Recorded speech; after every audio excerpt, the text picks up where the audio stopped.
திரைக்கதை மன்னன் பாக்கியராஜ் அவர்கள் மறைந்து பல வாரங்கள் கடந்திருந்தாலுமே கூட இன்னமும் அதை பற்றின செய்திகளும் அவருடைய இறுதி அஞ்சலியில் நடந்த சம்பவங்களும் பேசிகிட்டே தாங்க இருக்காங்க. அதாவது சோசியல் மீடியாவில் இன்னும் அதை பற்றி எல்லாரும் பேசிட்டு தான் இருக்காங்க. அந்த வரிசையில் இப்போது நடிகர் ராதா ரவி கொடுத்த பேட்டி இணையதளத்தில் ரொம்பவே வைரலாகி இருக்குங்க. அது என்ன அப்படின்றத பற்றி தான் நம்ம இந்த பதிவில் பார்க்க போகிறோம். இயக்குனரும் நடிகருமான பாக்கியராஜ் அவர்கள் கடந்த ஜூன் 27ஆம் தேதி அன்னைக்கு சென்னையில் தன்னுடைய 73வது வயதில் மாரடைப்பு காரணமாக உயிரிழந்திருந்தார். அவருடைய உடலுக்கு நிறைய பேர் இறுதி அஞ்சலி செலுத்திட்டு போயிருந்தாங்க. ஸோ அன்னைக்கு வர முடியாதவங்க கூட அடுத்தடுத்து ஒவ்வொரு நாட்களாக எல்லாருமே அவங்களோட இறுதி அஞ்சலிகளை செலுத்திட்டு போயிட்டு இருந்தாங்க. ஸோ அப்படி தாங்க ராதா ரவி அவர்களும் பாக்கியராஜ் அவர்களுடைய இறப்புக்கு போயிருந்தார். அவரும் நேராக போய் இறுதி அஞ்சலி செலுத்தியிருந்தார். ஸோ பாக்கியராஜுடைய இறுதி அஞ்சலிக்கு நேரில் போன அவர் பார்த்திங்கன்னா யாருமே எதிர்பார்க்காத அளவுக்கு ஒரு சில விஷயங்களை ஓப்பனாகவே பேசியிருந்தாருங்க. அதாவது அவருடைய மனசில் என்ன பட்டுச்சோ அதை அப்படியே பேசியிருந்தார். அந்த விஷயந்தான் இப்போ ரொம்பவே வைரலாக போயிட்டுருக்கு அப்படின்னு சொல்லணும். அப்படி அவர் என்ன பேசியிருப்பார் அப்படின்னு தானே யோசிக்கிறீங்க. வேற ஒன்றும் கிடையாதுங்க. நானும் பாக்கியராஜ்க்கு நேரில் போய் அஞ்சலி செலுத்தினேன். அதுக்கு முக்கியமான ஒரு காரணம் இருக்குது. அந்த காரணம் என்னென்னு தெரியுமா அப்படின்னு சொல்லியிருக்காரு. ஏன்னா நாளைக்கு நானும் இறந்து போகலாம். அப்போது என்னுடைய உடலுக்கும் மற்றவங்க அஞ்சலி செலுத்த வேண்டும் அப்படின்ற ஒரு சுயநலமும் அதில் இருக்குது அப்படின்னு அவர் குறிப்பிட்டிருந்தார். ஸோ யாரும் இந்த மாதிரிலாம் பேச மாட்டாங்க. ஆனால் ராதா ரவி அவர்கள் பேசியிருந்தார். அது மட்டும் இல்லாமல் ராதா ரவி ஒரு பேட்டியில் என்ன சொல்லியிருந்தாருன்னா, அதே மாதிரி இன்றைக்கி நம்ம மற்றவங்களுடைய துயரத்தில் பங்கேற்றுக்கிட்டோம் அப்படின்னா தான் நாளைக்கு நம்முடைய குடும்பத்தில் நடக்கக்கூடிய துயரத்துலேயும் மற்றவங்க நிற்பாங்க அப்படின்னு அவர் சொல்லியிருந்தார். இது எல்லாரும் சொல்லக்கூடிய விஷயந்தான். ஸோ அவங்களுக்கு ஒன்றுனா நம்ம போனால் தான் நமக்கு ஒன்றுனா அவங்க வருவாங்க அப்படின்றது எல்லாரும் செய்யக்கூடிய விஷயந்தான். அப்படி இவ்வளவு ஓப்பனாக இவர் பேசின விஷயம் எல்லாரையுமே சிந்திக்க வச்சுருக்குன்னு தான் சொல்லணும். ஏன்னா சினிமா உலகத்தை பொறுத்த வரைக்கும் போட்டி, பொறாமை, கருத்து வேறுபாடு இதெல்லாம் இல்லாமல் யாருமே இருக்கவே முடியாது. ஸோ ஒவ்வொரு நாளுமே இந்த மாதிரியான விஷயங்கள்லேயே வாழ்ந்துட்டுருக்க அவங்களுக்கு அந்த விமர்சனத்துக்கு எவ்வளவுக்கு எவ்வளவு உங்களுக்கெல்லாம் இருந்தாலுமே கூட கடைசி நேரம் அப்படின்னு வரும் பொழுது ஒருத்தருக்கு ஒருத்தர் அனுசரணையாக ஆறுதலாக இருக்கிறது அவ்வளோ முக்கியம். எந்த அளவுக்கு சினி ஃபீல்டில் இருக்கக்கூடியவங்களுக்கு போட்டி, பொறாமை எல்லாம் இருக்கும், அதே மாதிரி ஒருத்தருக்கு ஒருத்தர் அனுசரணையாக இருக்கணும். ஒருத்தங்க கஷ்டத்தில் இருக்காங்க அப்படின்னா இன்னொருத்தங்க போய் உதவி செய்யணும், ஆறுதலாக இருக்கணும். அதுவும் ரொம்ப முக்கியம் அப்படின்றத ராதா ரவி அவங்க சொல்லாமல் சொல்லியிருந்தார். ஸோ இந்த ஒரு விஷயத்துலேயே நல்லா புரியுது. ஒருத்தங்களுக்கு ஒன்றுன்னா எல்லாரும் வரத்துக்கான காரணம் இதுதான் அப்படின்ற மாதிரி அவர் பேசியிருந்தார். அதே மாதிரி பாக்கியராஜுடைய இறுதி அஞ்சலியில் நடந்த இன்னொரு சம்பவத்தையும் அவர் ரொம்பவே பேசியிருந்தாருங்க. ஸோ ராதா ரவி அந்த ஒரு விஷயத்தை பற்றி பேசுவார் அப்படின்னு கூட யாருமே எதிர்பார்க்கல.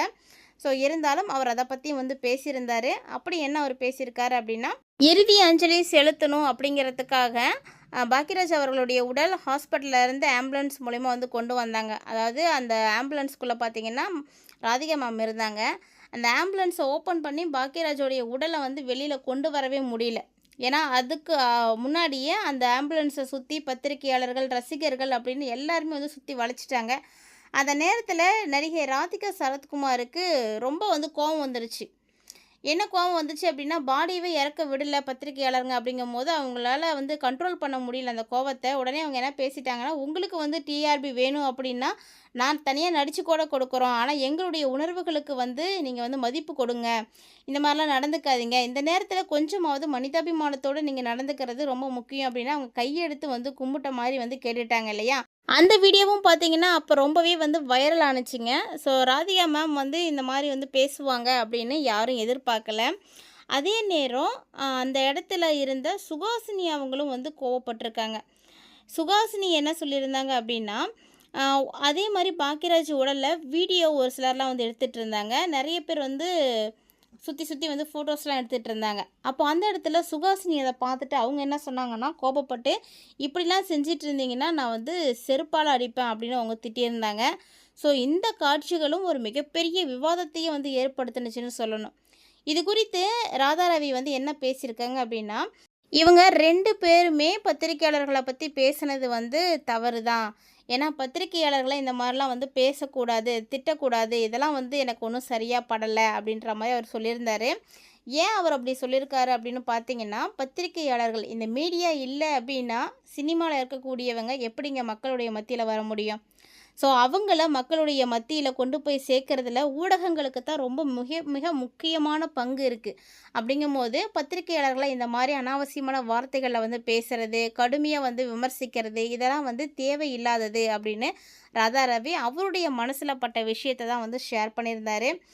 ஏன் அவர் அப்படி சொல்லியிருக்காரு அப்படின்னா, நாமலாம் நடிகர்கள், நாமலாம் வந்து இந்த மீடியாவில் இருக்கக்கூடியவங்க. அப்படி இருக்கும்போது நாம் அவங்களையெல்லாம் மதிக்கணும்.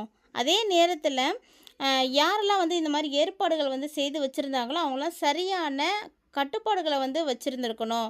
கட்டுப்பாடுகள் வந்து செய்திருந்தாங்க அப்படின்னா பத்திரிகையாளர்கள் வந்து அவங்க எல்லைக்குள்ளே வந்து இருந்திருப்பாங்க. அவங்க எல்லைக்குள்ளே தான் இருக்கணும் அப்படின்னு அவங்க சொல்லியும் கொடுத்துருக்கணும். அப்போ அவங்க அதையே வந்து ஃபாலோ பண்ணியிருப்பாங்க. ஸோ இந்த மாதிரி அவங்களும் வந்து இருந்திருக்கக்கூடாது. இதே மாதிரி அங்கே வந்திருந்த நடிகைகளும் இப்படிலாம் வந்து அவதூறாக அவங்கள வந்து பேசியிருக்கக்கூடாது அப்படின்னு தன்னுடைய மனநிலையை பற்றி ராதாரவி வந்து பேசியிருக்காங்க. ஏன்னா எல்லா நடிகர்களுக்குமே வந்து கண்டிப்பாக வந்து அந்த ப்ரைவசி வேணும் அப்படின்னு எதிர்பார்க்குறாங்க. ஆனால் அவங்கள பற்றின விஷயங்களையும் கருத்துக்களையும் கொண்டு சேர்க்கக்கூடிய பணி தான் மீடியாக்காரங்களோடது. அப்படிங்கும்போது அவங்க அந்த இடத்துல வந்து ஃபோட்டோ எடுக்கிறதோ ஒரு வீடியோ எடுக்கிறதோ அதை கண்டிப்பாக செய்ய தான் செய்வாங்க. அதை நம்ம வேண்டாம் அப்படின்னு எப்படி சொல்ல முடியும்? அந்த இடத்துல அவங்க அதை செஞ்சு தானே ஆகணும். அப்போ தானே அந்த நபருடைய விஷயம் வந்து வெளியில் வரும். உலகெங்க இருக்கக்கூடிய மக்கள் எல்லாருமே வந்து ஒருத்தங்கள பற்றி தெரிஞ்சுக்கிறாங்க அப்படின்னா அதுக்கு மிக மிக முக்கியமானது அப்படின்னா இந்த மீடியா மட்டும்தான். மீடியா இல்லை அப்படின்னா யாரை பற்றி யாரும் தெரிஞ்சுக்க முடியாது. யாருக்கு என்ன நடக்குது அப்படின்னு தெரிஞ்சுக்க முடியாது. ஸோ பாக்கியராஜை பற்றின தகவல்கள், அவருடைய இறுதி ஊர்வலம் இதெல்லாம் வந்து நேரில் பார்க்க முடியாதவர்களுக்கு கூட கொண்டு போய் சேர்த்தது அப்படின்னா அது மீடியா மட்டும்தான். ஸோ மீடியா மூலிமா மட்டும்தான் எல்லாருமே எல்லா விஷயங்களையும் வந்து பார்த்துட்ருக்காங்க அப்படின்றதுனால அவங்களுக்கும் நம்ம வந்து ரெஸ்பெக்ட் கொடுக்கணும் அப்படின்னு ராதாரவி வந்து பேசியிருந்தாரு. ஸோ இனி வந்து இந்த மாதிரி நடிகைகள் அல்லது நடிகர்கள் யாராக இருந்தாலும் மீடியாக்காரங்களை வந்து தப்பாக பேசக்கூடாது அப்படின்னு அவருடைய கருத்துக்களை வந்து பதிவிட்டிருந்தார். ஸோ அந்த ஒரு விஷயம் எல்லாரையுமே வந்து சிந்திக்க வச்சதுன்னு தான் சொல்லணும். ஒரு ஒரு இறப்புக்கு வர்றதுனால ஒரு சுயநலமும் இருக்குது அப்படின்றத நல்லா ஓப்பனாகவே வந்து பேசியிருந்தார். ஸோ யாரும் இந்த மாதிரி ஓப்பனாலாம் எந்த விஷயத்தையும் பேச மாட்டாங்க அவர் வந்து சொல்லியிருந்தார். அதே மாதிரி பாக்கியராஜ் இறக்கிறதுக்கு முன்னாடி சுயசரிதை நூலை ஒன்று எழுதி முடிச்சிருக்காரு அப்படின்னும் அதுக்கு கவிஞர் வைரமுத்து முன்னுரை எழுதியதாகவும் தகவல்கள் வந்து வெளியாகியிருக்குங்க. வைரமுத்து பாக்கியராஜனுடைய கடைசி ஆசைகளில் ஒன்றையும் வந்து நிறைவேற்றியிருக்காரு அப்படின்ற மாதிரியான ஒரு தகவலும் வந்து கிடைச்சிருக்கு. பாக்கியராஜ் அவர்களுடைய ஆசைகள் என்ன அப்படின்றத ஒன்றா தெரிஞ்சுக்கிட்டு அதை அவருடைய ரசிகர்களும் குடும்பத்தாரும் திரைத்துறையில் இருக்கக்கூடியவர்களும் நிறைவேற்றிட்டு இருக்காங்க. ஸோ இந்த ஒரு விஷயம் தாங்க இப்போ வந்து பேசப்பட்டுருக்கு. ஸோ ராதாரவி அவர்கள் பேசின விஷயம் சரியா தவறா அப்படின்றத மறக்காமல் நீங்கள் உங்களுடைய தனிப்பட்ட கருத்துக்களை மறக்காமல் கமெண்ட் பாக்ஸில் கமெண்ட் பண்ணுங்கள். பாக்கியராஜ் அவர்களை யாருக்கெல்லாம் ரொம்ப பிடிக்குமோ மறக்காம வீடியோக்கு ஒரு லைக் பண்ணிக்கோங்க. இந்த மாதிரி நிறைய இன்ட்ரெஸ்டிங்கான தகவல்களை தொடர்ந்து பார்க்கணுன்னு நினச்சிங்கன்னா நம்ம சேனலை சப்ஸ்கிரைப் பண்ணிட்டு ஃபாலோ பண்ணிக்கோங்க.